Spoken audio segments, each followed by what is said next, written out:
నియోజకవర్గ ప్రజలకు నమస్కారం. గురు పౌర్ణమి శుభాకాంక్షలు. ఈ రోజున మీతో మీడియా ముఖంగా కొంత సమాచారం మీకు చేరవేసేటువంటి ప్రయత్నం చేస్తున్నాం. ఏమంటే ఇటీవల కాలంలో కదిరి పట్టణంలో తిరువీధుల విస్తరణ కార్యక్రమం చేపడతామని చెప్పేసి మీ అందరికి కూడా తెలియజెప్పడం జరిగింది. అందుకు గాను మొదటి విడతగా దేవస్థానం ముందున్నటువంటి వీధిని అక్కడ ఉన్నటువంటి స్టేక్ హోల్డర్స్తో మీటింగ్ పెట్టడం జరిగింది.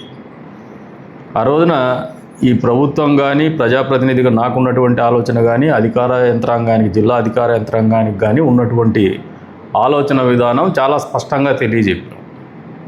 ఏమంటే అందరినీ స్టేక్ హోల్డర్స్ అందరినీ కూడా కన్సెన్సస్ తీసుకొని చేయాలన్నాము. రెండోది బెస్ట్ ప్రాక్టీసెస్ ఏది ఉందో అందరి ఆమోదయోగ్యమైనటువంటి ఆలోచన విధానంతోనే ముందుకు పోవాలని చెప్పేసి మేమందరం ఉన్నామని చెప్పేసి కూడా తెలియజెప్పడం జరిగింది. కానీ గడిచిన వారం 10 రోజులుగా కొన్ని అవాస్తవాలు కొన్ని పుకార్లు షికారు చేస్తూ ఉన్నాయి.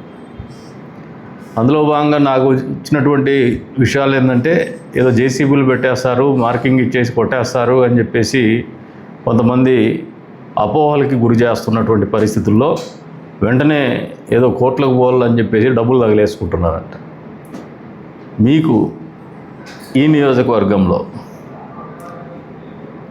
గతంలో మాదిరిగా ఏవి జరగవు.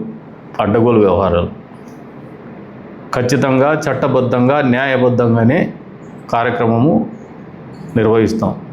రోడ్డు విస్తరణ అనేది అనివార్యమే, ఖచ్చితంగా చేసి తీరుతాం. దాంట్లో వెనక్కి పోయేది కానీ వెనక్కి తగ్గేది కానీ లేదు. కానీ దానికి కూడా ప్రజల సహాయ సహకారాలు చట్టబద్ధంగా న్యాయబద్ధంగా వాళ్ళ హక్కుల్ని కాలరాయకుండానే చేస్తామనేది మీకు అందరికీ కూడా మాటిస్తాను. తొందరపడేసి అపోహలకు గురయ్యి అనవసరమైనటువంటి విష ప్రచారాలు నమ్మి డబ్బు తగిలేసుకోవద్దండి, టెన్షన్ పడొద్దండి. ప్రశాంతంగా జరుగుతుంది ఈ కార్యక్రమం. ఇది ఊరి కోసం చేస్తున్నటువంటిది, ఏ వ్యక్తిగత లాభాపేక్ష పెట్టుకోనో రాజకీయ లాభాపేక్ష పెట్టుకొని చేసేటువంటి కార్యక్రమం కాదు. ఇది అందరి కార్యక్రమం ఇది. కాబట్టి వీటిలో ఏవైనా అవాస్తవాలు కానీ పుకార్లు కానీ మీరు దయచేసి నమ్మొద్దని చెప్పేసి కోరుతా ఉన్నాం. చట్టబద్ధంగా న్యాయబద్ధంగాని పదే చెప్తున్నాం. మీకు చట్టబద్ధంగా చేసే కొన్ని పద్ధతులు ఉంటాయి, న్యాయబద్ధంగా ఆలోచన చేసి కొన్ని ఉంటాయి. ఆ రెండింటిని సమన్వయం చేసుకుని చేస్తామని చెప్పేసి కూడా మీకు మాట ఇచ్చినాం. అందుకు కట్టుబడి ఉన్నాం. భవిష్యత్తులో అయినా కూడా సర్వేకి టీముల్ని డెప్యూట్ చేయమని చెప్పి కోరడం జరిగింది.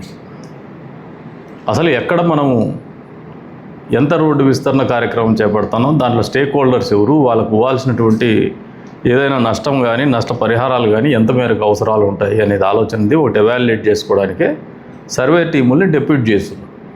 ఆ సర్వే టీంల బాధ్యతలు ఎంతవరకు ఉంటాయంటే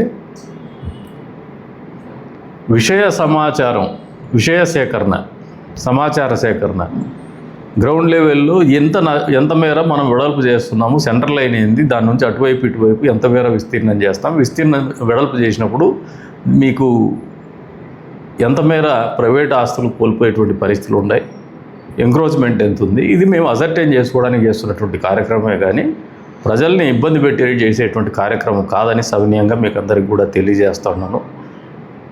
ప్రజాప్రతినిధిగా నన్ను ఎన్నుకున్నారు.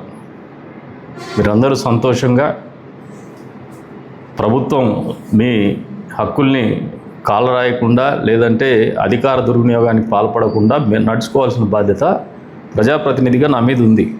దాన్ని 100% కట్టుబడే పనిచేస్తా అని చెప్పేసి మీకు అందరికీ కూడా మాటిస్తున్నాం. కాబట్టి అనవసరంగా డబ్బులు తగిలేసుకోవద్దండి, టెన్షన్ పెట్టుకోవద్దు.